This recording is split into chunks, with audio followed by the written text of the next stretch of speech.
Hello दोस्तों, स्वागत है आपका आज के एक और नए वीडियो में।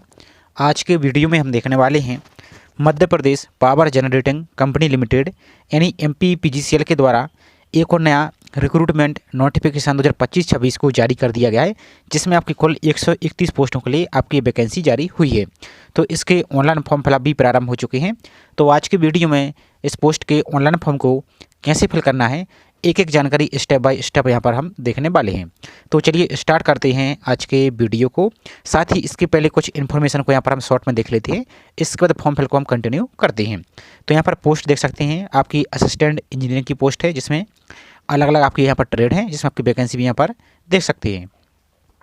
इसके बाद नेक्स्ट हमारी पॉलीकेमिस्ट की है, तो इसमें 10 वैकेंसी आपकी निकाली गई हैं, जो कि अलग अलग कैटेगरी के अनुसार यहाँ पर रहेगी।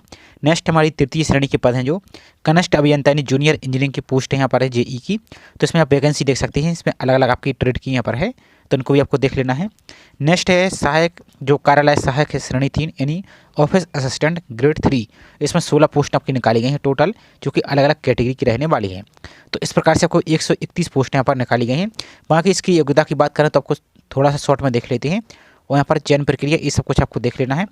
एप्लीकेशन फ़ीस की बात करें तो आपके यहाँ पर एप्लीकेशन फ़ीस लगने वाली है, तो उसको आप देख सकते हैं अलग अलग कैटेगरी के अनुसार। योग्यता और देख लेते हैं। ऑनलाइन फॉर्म आपके 17/10 से प्रारंभ हो चुके हैं, जिसकी लास्ट डेट आपकी 15/11/2025 यहाँ पर रखी गई है। बाकी इसकी योग्यता की बात करें तो यहाँ पर देख सकते हैं, जो AE वाली पोस्ट है, इसमें आपके पास इंजीनियरिंग की डिग्री होनी चाहिए, प्लस यहाँ पर एक्सपीरियंस भी मांगा गया है, तो इसको आप देख सकते हैं। इसी तरीके से जूनियर इंजीनियरिंग की आपकी सहायक अभियंता की है, इसको भी देख सकते हैं। इसी प्रकार सभी की क्वालिफिकेशन इस प्रकार से और एक्सपीरियंस भी मांगा गया है। नेक्स्ट है पॉलीकेमिस्ट की, तो आपके पास किसमें केमिकल इंजीनियरिंग में आपके पास BE हो या BTech की डिग्री हो, या फिर MSc की है आप केमिस्ट्री से, तो इसमें अप्लाई यहाँ से कर पाएंगे। लेकिन यहाँ पर जो मिनिमम परसेंटेज रखा गया है, तो ये भी आपके पास यहाँ पर होना चाहिए। बाकी नेक्स्ट है जूनियर इंजीनियरिंग की, इसको देख सकते हैं। इसी तरीके से अलग अलग ट्रेड की यहाँ पर वैकेंसी है। और आपकी जो ऑफिस असिस्टेंट ग्रेड 3 है, इसमें आपके 12th पास होना चाहिए, प्लस 1 वर्षीय कंप्यूटर डिप्लोमा होना चाहिए। अब DCA हो, PGDCA हो, या इनमें से कोई आपके पास एक हो तो भी आपका चलेगा। और यदि इनमें से नहीं है, आप इनमें से ग्रेजुएशन किए हैं, इनमें से कोई ग्रेजुएशन किए हैं, तो भी आपका ये फिर डिप्लोमा नहीं है, तो भी आपका यहाँ काम हो जाएगा। साथ ही आपका जो CPCT होता है हिंदी का, ये भी आपका CPCT यहाँ पर होना चाहिए। तो इस प्रकार से पूरी क्वालिफिकेशन रहने वाली है। बाकी एज की बात करें तो मिनिमम एज यहाँ पर देख सकते हैं पोस्ट के अनुसार, और अपर एज लिमिट भी यहाँ से आप देख सकते हैं। अब आपको इसके ऑनलाइन फॉर्म फिल कराने के लिए सिंपल सा आपको अपने ब्राउज़र को ओपन करना है और टाइप करना है चयन MP ऑनलाइन, और सर्च पर आपको इस प्रकार से क्लिक कर देना है। अब जैसे इस पर क्लिक कर देते हैं तो आपका इस प्रकार से एक नेक्स्ट पेज ओपन होगा। तो जो ये वाला लिंक दिख रहा है, इसी लिंक पर आपको क्लिक यहाँ से कर देना है। साथ ही आप सभी से एक छोटा सा रिक्वेस्ट है, चैनल पर आप यदि पहली बार विजिट कर रहे हैं तो चैनल को सब्सक्राइब जरूर कीजिए, और वीडियो को लाइक नहीं किया तो वीडियो को लाइक जरूर कीजिए, और बेल आइकन पर प्रेस करके जरूर रखिए। इसी तरीके की जैसे कोई और भी अपडेट आती है तो टाइम पर आपको हम वीडियो के माध्यम से जानकारी प्रोवाइड करते रहते हैं। तो यहाँ पर इस प्रकार का पेज दिखेगा। अब आपको जो MPPGCL दिख रहा है, तो इसके जो गो वाला ऑप्शन दिख रहा है, इस गो पर क्लिक कर देना है आपको। अब जैसे इस पर गो पर क्लिक कर देते हैं तो जो इसकी पहली वैकेंसी आई थी जुलाई में, तो इसके तो आपकी एग्जाम 3 नवंबर से प्रारंभ हो रहे हैं, जिसके एडमिट कार्ड को भी जारी कर दिया गया है। एडमिट कार्ड को कैसे डाउनलोड करना है, तो चैनल पर ऑलरेडी वीडियो हमने प्रोवाइड कर दिया है। तो जो नई वाली वैकेंसी आई है, जिसका 15/10/2025 को नोटिफिकेशन आया था, तो इसी पर आपको यहाँ से क्लिक कर देना है। इस पर क्लिक कीजिए, इसके बाद ओके पर क्लिक करना है। अब सबसे पहले आप सभी से एक रिक्वेस्ट और है कि जो इसका विस्तृत रूल बुक आई है, नोटिफिकेशन आया है, इसको डाउनलोड करके आप इसको क्लिक करके इसको पहले अच्छी तरीके से पढ़ लीजिए। यदि आप एलिजिबल हैं, अप्लाई करना चाहते हैं, तो ही इसको अप्लाई कीजिए। इसके बाद फॉर्म फिल करने के लिए जो ये वाली लिंक दिख रही है आपको, इसके सामने जो ये वाली लिंक दिख रही है, इसी लिंक पर आपको यहाँ से क्लिक कर देना है। अब जैसे इस पर आप क्लिक कर देते हैं तो यहाँ पर आपका नेक्स्ट पेज ओपन हो जाएगा।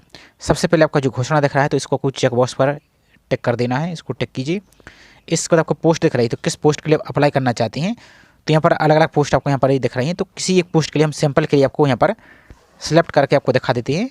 बाकी सेम प्रोसेस, आपकी कोई भी पोस्ट अप्लाई करते हैं तो सभी की यहाँ पर सेम रहने वाली है। इस प्रकार से इसको देखिए।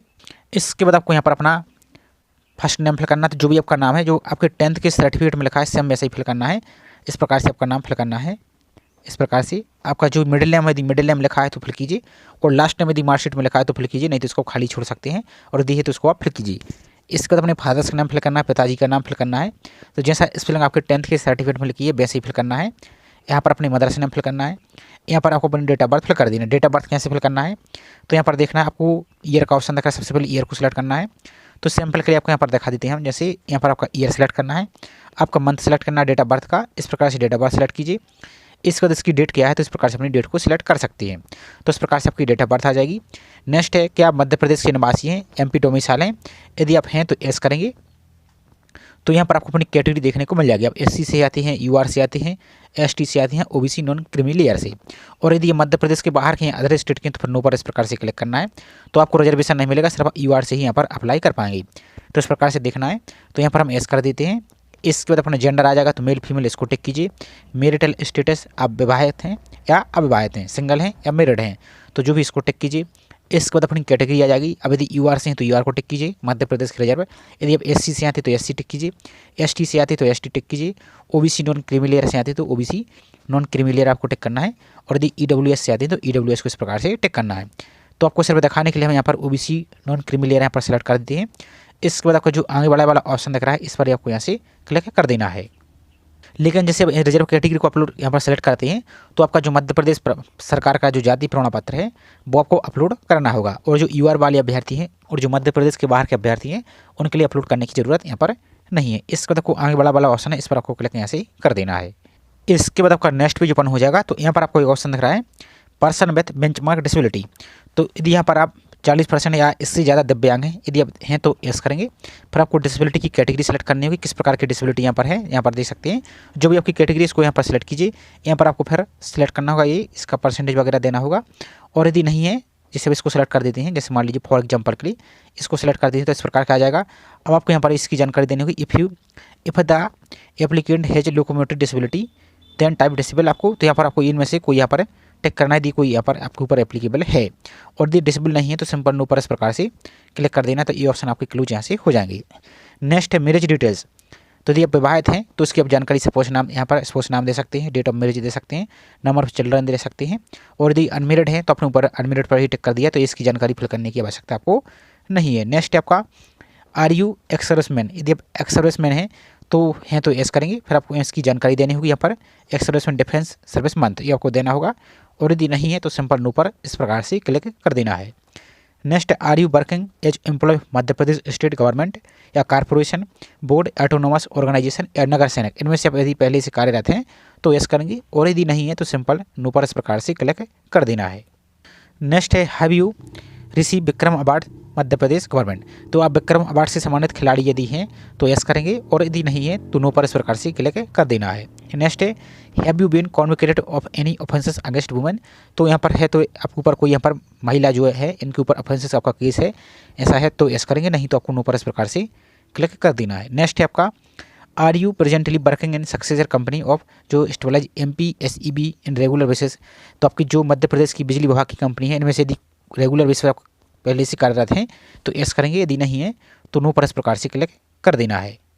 इसके बाद नेक्स्ट आपका पॉइंट नंबर 28 यानी 28 पर आ जाना है। अब यहाँ पर आपको देना है, इन्होंने क्या बोला, in case receive A marks in grade system please convert आपका देन इनटू परसेंटेज। तो यहाँ पर अपनी एजुकेशन क्वालिफिकेशन सेलेक्ट करनी है। तो सबसे पहले आपको 10th की जानकारी देनी है। एग्जाम पास्ट में यहाँ पर आपको 10th लिख देना। इस प्रकार से आप इस प्रकार से 10th लिख दीजिए।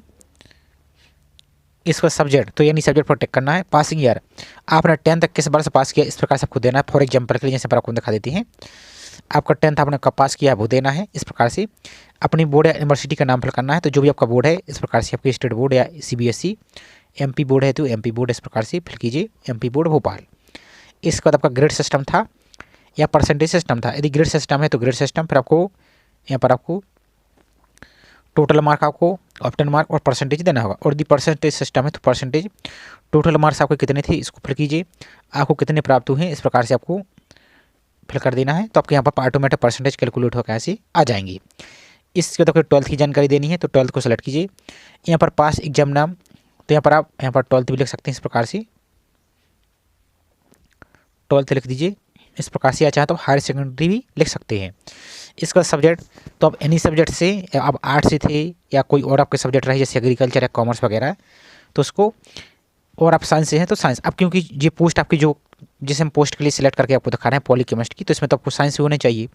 लेकिन इसके अलावा आपकी और अन्य पोस्ट हैं तो आपकी जो भी है जैसे असिस्टेंट ग्रेड 3 है तो उसमें आपको सिलेक्ट कर लेना है। इसके बाद अपना पासिंग ईयर आपको सिलेक्ट करना है, तो किस बार से आप पास हुए हैं इस प्रकार से आपको सिलेक्ट करना है। इसके बाद वही आपका बोर्ड का नाम, तो आप MP board Bhopal, grade system है या परसेंटेज सिस्टम है तो वो फिल करना है। टोटल मार्क्स आपके इस प्रकार से कितने प्राप्त हुए, मार्क्स आपके इस प्रकार से फिल करना है, आपको कितने प्राप्त हुए हैं इस प्रकार से आपको जो भी प्राप्त हुए इस प्रकार से अपने मार्क्स फिल कर देना और आपका परसेंटेज ऑटोमेटिक कैलकुलेट होकर यहाँ से आ जाएगा। इसके बाद नेक्स्ट आप BE की है या BTech की है या ग्रेजुएशन किए हैं, जो भी आपकी क्वालिफिकेशन है उसको इस प्रकार से आप सेलेक्ट कर सकती हैं। जैसे फॉर एग्जाम्पल के लिए इसको सेलेक्ट कर देती हैं। अब एग्जाम का नाम, तो एग्जाम के नाम में आपको यहाँ पर आप BE की है या BTech, तो जो भी आपकी जैसे BE की है तो BE फिल कीजिए और BTech की है तो BTech इस प्रकार से फिल कीजिए। इसके बाद आपका केमिकल इंजीनियरिंग, आपका सब्जेक्ट क्या रहा तो केमिकल इंजीनियरिंग। और यदि आप यहाँ पर देखिए ग्रेजुएशन सेलेक्ट करती हैं तो फिर आपको यहाँ पर जो भी ग्रेजुएशन में किए हैं तो ग्रेजुएशन सेलेक्ट करना, फिर यहाँ पर सब्जेक्ट आ जाएगा तो वही केमिकल इंजीनियरिंग आ रहा है तो आपको यहाँ पर चेक कर लेना है इस प्रकार से। ईयर आपका किस वर्ष पास हुए हैं वो फिल करना है। अपनी यूनिवर्सिटी का नाम फिल कीजिए। ग्रेड सिस्टम था या परसेंटेज सिस्टम था वो फिल करना है। टोटल मार्क आपके ऑप्टन मार्क्स और आपके परसेंटेज यहाँ से कैलकुलेट होकर आ जाएंगे। इसके बाद नेक्स्ट आपका एसेंशियल क्वालिफिकेशन डिक्लेरेशन, तो do you have the required qualification and experience required for this post पर द रूल बुक। तो आपके पास जो एसेंशियल क्वालिफिकेशन है आपके पास यहाँ पर है जो इस पोस्ट के लिए रिक्वायर की गई है तो आपको यहाँ पर ऐसी करना है, इसको यस कीजिए। इसके बाद अपना परमानेंट एड्रेस यानी स्थायी पता पूरा फिल करना है। तो लाइन 1 और लाइन 2, तो यदि आपका एड्रेस बड़ा है तो आधा एड्रेस इस लाइन में फिल कर दीजिए, आधा एड्रेस पूरा इसमें फिल कर दीजिए। इसके बाद अपना स्टेट, जो भी आपका राज्य है इस प्रकार से अपना राज्य को सिलेक्ट कीजिए। फॉर एग्जाम्पल के लिए यहाँ पर हम जैसे सिलेक्ट कर देते हैं मध्य प्रदेश। अब आपका जो भी जिला है तो अपने ज़िले को यहाँ से इस प्रकार से आ जाएगी पूरी लिस्ट, तो आपको अपना ज़िला सेलेक्ट कर देना है। इसका अपना जो पिन कोड है पोस्ट ऑफिस का वो पिन कोड फिल करना है। नेक्स्ट यदि आपका करस्पॉन्डिंग एड्रेस यानी वर्तमान पता, आपका स्थायी पता और वर्तमान पता यदि दोनों सेम है तो इस पर टिक कर देंगे तो ऑटोमेटिक दोनों यहाँ से फिल हो जाएंगे। और यदि अलग अलग है तो फिर यहाँ पर अलग अलग ही फिल करेंगे। एड्रेस अपना line 2, state, district, pin code. अब यहाँ पर देखिए जो मोबाइल नंबर है आपका एक्टिव मोबाइल नंबर फिल करना है, क्योंकि आगे जो आप OTP वेरीफाई करेंगे यहाँ पर आपको दिखा देती हैं। तो ये वाला जो OTP है, ये जो आप ऊपर नंबर फिल करेंगे तो वही OTP आपको यहाँ से फिल करना होगा। तो यहाँ पर जो एक्टिव मोबाइल नंबर वो फिल करना है, यहाँ पर अपनी एक्टिव ईमेल ID यहाँ से फिल कर देनी है, क्योंकि दोनों पर OTP यहाँ से भेजा जाएगा। इसके बाद नेक्स्ट आपकी बैंक अकाउंट की डिटेल आपको फिल करनी है और आपकी ये जानकारी फिल करनी है जिसके नाम से फॉर्म है, किसी दूसरे फैमिली मेम्बर की जानकारी यहाँ पर फिल नहीं करना है। तो बैंक का नाम आपको फिल करना है, जैसे आपका जो भी बैंक है, जैसे स्टेट बैंक है तो इस प्रकार से स्टेट बैंक ऑफ इंडिया, या आपका HDFC है या बैंक ऑफ बड़ौदा, तो जो भी आपकी इस प्रकार से है तो इस प्रकार से इसको फिल कीजिए। IFSC कोड आपके बैंक के पासबुक का लिखा होगा तो वो फिल कीजिए। अकाउंट होल्डर का नाम यानी आपका नाम फिल करना है तो वो फिल कीजिए। अकाउंट नंबर आपको फिल कर देना है और दोबारा से अकाउंट नंबर कन्फर्म यहाँ से कर देना है। इतना काम आपको कर लेना है। इसके बाद नेक्स्ट आपका एग्जाम सेंटर, तो 7 एग्जाम सेंटर आपको सिलेक्ट करने होंगे। तो इतनी सिटी में आपके एग्जाम होने वाले हैं, यहाँ पर देख सकते हैं। तो जैसे जो भी आपका नियरेस्ट एग्जाम सेंटर है वो सिलेक्ट कीजिए। इसके बाद दूसरा एग्जाम सेंटर यहाँ से आप इसको सिलेक्ट कीजिए। इस प्रकार से तीसरा एग्जाम सेंटर सेलेक्ट कर सकते हैं जो भी अपना नज़दीक है। इस प्रकार से चौथा एग्जाम सेंटर, यहाँ पर और ऑप्शन आपको दिख रहा है। 5वां एग्जाम सेंटर, इस प्रकार से अपना 6वां एग्जाम सेंटर और इस प्रकार से अपना 7वां एग्जाम सेंटर, इस प्रकार से आपको सिलेक्ट करना है। इसके बाद नेक्स्ट आपका सेंड मोबाइल OTP और सेंड ईमेल OTP, तो जो आपने ऊपर मोबाइल नंबर फिल किया है और ईमेल ID फिल की है तो सबसे पहले आपको जो सेंड मोबाइल OTP दिख रहा है इस मोबाइल OTP पर क्लिक करना है। तो जो आपका जो मोबाइल नंबर आपने फिल किया उस पर एक OTP आएगा, उस OTP को वेरीफाई करके वैलिडेट OTP पर क्लिक करना है। इसके बाद सेंड ईमेल OTP पर क्लिक करना है। तो जो आपने ऊपर ईमेल ID फिल की है उसी ईमेल ID पर एक OTP आएगा, उस OTP को यहाँ पर फिल करना है, आपको ऑप्शन दिखेगा और वैलिडेट OTP पर आपको यहाँ से क्लिक कर देना है। और एक बात और आपको क्लियर कर दे, थोड़ी सी यहाँ पर पेज लोड नहीं हुआ था। यदि आप यहाँ पर ग्रेजुएशन सेलेक्ट करते हैं तो ग्रेजुएशन अब यहाँ पर जैसे मान लीजिए BSc की है तो इस प्रकार से आप BSc को भी यहाँ से इस प्रकार से सेलेक्ट कर पाएंगे। और आपको यहाँ पर सब्जेक्ट तो आपको एनी सब्जेक्ट, इसकी आपको जानकारी देनी होगी, किस वर्ष पास हुई है, अपनी यूनिवर्सिटी का नाम, मार्क्स लिस्ट। अब इसके बाद क्योंकि इस पोस्ट के लिए MSc मांगी है आपको दिखा देते हैं। तो यहाँ पर देख सकते हैं या तो आपके पास BE हो या BTech हो या फिर आपके पास MSc हो। तो इस प्रकार से जो भी क्वालिफिकेशन है इसी प्रकार से आपकी असिस्टेंट ग्रेड 3, जूनियर इंजीनियर, आपका असिस्टेंट इंजीनियर, सभी के लिए यहाँ पर प्रोसेस सेम रहने वाली। तो आप परेशान बिल्कुल भी मत होइए, जैसा आपको प्रोसेस दिखा रहे हैं ऐसा करते जाइए तो आपको यहाँ पर काम आपका आसानी से हो जाएगा। इस प्रकार से आपको इसकी जानकारी देनी होगी। तो OTP फिल करके अब जैसे ही वैलिडेट पर क्लिक करते हैं तो देख सकते हैं मोबाइल OTP सक्सेसफुली वेरीफाइड। इसी तरीके से आपको सेंड ईमेल OTP पर क्लिक करना है। तो जो आपने ऊपर ईमेल ID फिल की थी उस पर एक OTP आएगा, OTP यहाँ पर फिल करना है और वैलिडेट OTP पर आपको यहाँ से क्लिक कर देना है। तो इसी तरीके से आपकी ईमेल आईडी का OTP वेरीफाई आपको देखने को मिल जाएगा। इसके बाद आपको नीचे को आना है। अब यहाँ पर आपको अपनी फ़ोटो अपलोड करनी है, यहाँ पर अपना सिग्नेचर अपलोड करना है। तो फोटो आपको JPG फॉर्मेट में अपलोड करना है स्कैन करके। मिनिमम आपकी 20 KB और अधिकतम 100 KB, तो आप लगभग 90 KB के आसपास अपलोड कीजिए तो आपकी फ़ोटो एकदम क्लियर दिखेगी, ब्लर आपकी नहीं दिखेगी। इसी तरीके से आपका सिग्नेचर को अपलोड करना है, मिनिमम 10 KB अधिकतम 100 KB। आपको सिग्नेचर को JPG फॉर्मेट में अपलोड करना है और इसको अपलोड करने के बाद आपको इन दोनों पर आपको चेक बॉक्स पर आपको टिक करना है। अब यदि आपको फ़ोटो में और सिग्नेचर अपलोड करने में समस्या आ रही है तो इसका पहले ही हमने चैनल पर वीडियो बनाया है फ़ोटो सिग्नेचर रिसार्च करने का, तो उसकी लिंक आपको हम डिस्क्रिप्शन में दे देंगे। तो उसको देखकर अपने फ़ोटो सिग्नेचर को रिसार्च करके अपलोड ऐसे कर सकती हैं। उसका तो कोई चेक बॉक्स दिख रहा है जो घोषणा, इसको टिक करना है और इस कैप्चा को आपको यहाँ पर जो दिख रहा है इसको यहाँ पर फिल करना है और आगे बढ़ाए पर आपको यहाँ से क्लिक कर देना है। अब यदि आप जैसे सिग्नेचर फोटो को अपलोड करते हैं तो यहाँ पर देखिए आपको फॉर्मेट आपका JPG यहाँ पर सही दिख रहा है तो सही है, लेकिन इसकी साइज़ आपकी देख सकते हैं 8 KB दिख रहा है। तो क्योंकि यहाँ पर 10 KB से कम है तो यहाँ पर रॉन्ग, यहाँ पर इनवैलिड दिखेगा। तो यहाँ पर दोनों ग्रीन दिखना चाहिए। तो इस प्रकार से आपको साइज को रिसाइज करना है और उसको अपलोड यहाँ से करना है। जो लिंक आपको डिस्क्रिप्शन में दी वीडियो की उसको आप देख सकते हैं यदि आपको फोटो सिग्नेचर अपलोड करने में समस्या आपको आ रही है। अब जैसे फोटो और सिग्नेचर को अपलोड करके, और एक बात हो रहा है, यदि आपको फोटो एम्बेडेड की समस्या आ रही है तो जो लिंक हमने वीडियो को डिस्क्रिप्शन में दी उसको देख लीजिए, तो आपकी सभी समस्या का समाधान हो जाएगा। उसके बाद आपका जब नेक्स्ट पेज पर आते हैं तो सबसे पहले आपको ऊपर की ओर एक आपको एप्लीकेशन नंबर जनरेट हो जाएगा, तो उसको पहले आप नोट कर लीजिए। यहाँ पर अपनी फोटो सिग्नेचर सब कुछ आपको जानकारी यहाँ पर दिखेगी। इसको आपको नीचे को चले आना है। तो यहाँ पर आपको अब आपकी सर्टिफिकेट अपलोड करनी होगी।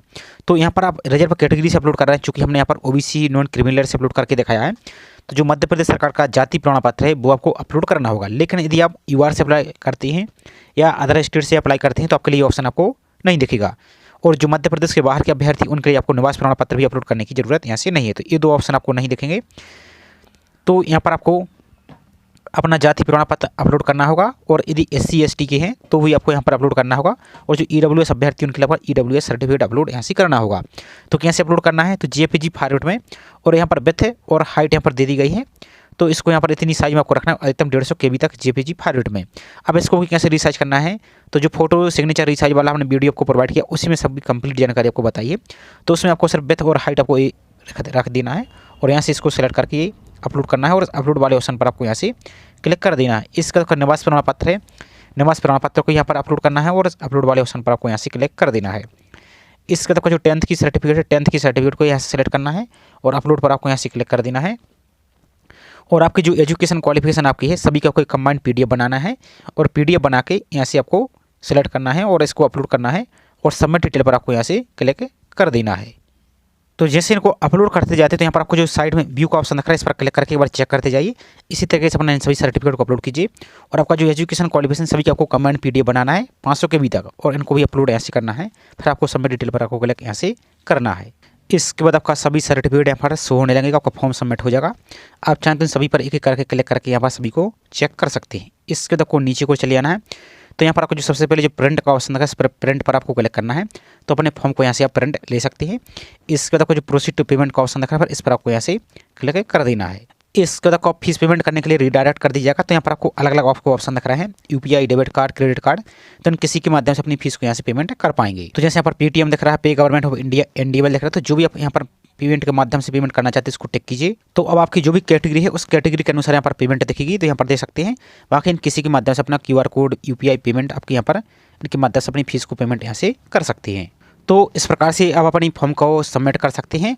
और यदि आपने वहाँ से फीस पेमेंट नहीं कर पाए हैं आप, तो यहाँ पर आप आ जाएंगे तो इस वाले ऑप्शन पर क्लिक करके यहाँ पर पे अनपेड फीस को चेक कर सकते हैं और अपने फॉर्म को दोबारा से लॉगिन करके अपने इस फॉर्म को रीप्रिंट भी यहाँ से आप इस प्रकार से क्लिक करेंगे। तो अपने एप्लीकेशन नंबर जो आपने नोट किया है वो और डेट ऑफ बर्थ को फिल करेंगे और इस कैप्चा को फिल करेंगे, आगे बढ़ाए पर क्लिक करेंगे तो आपका फॉर्म यहाँ से ओपन हो जाएगा। तो ये छोटी सी इन्फॉर्मेशन थी। आई होप जानकारी आपको पसंद आई होगी। जानकारी पसंद आई हो तो वीडियो को लाइक जरूर कीजिए। साथ ही चैनल को अभी तक सब्सक्राइब नहीं किया है तो चैनल को सब्सक्राइब करके बेल आइकन पर प्रेस करके जरूर रखिए इसी तरीके की रेगुलर अपडेट पाने के लिए। तो चलिए मिलते हैं इसी तरीके से एक और नई जानकारी के साथ। जय हिंद।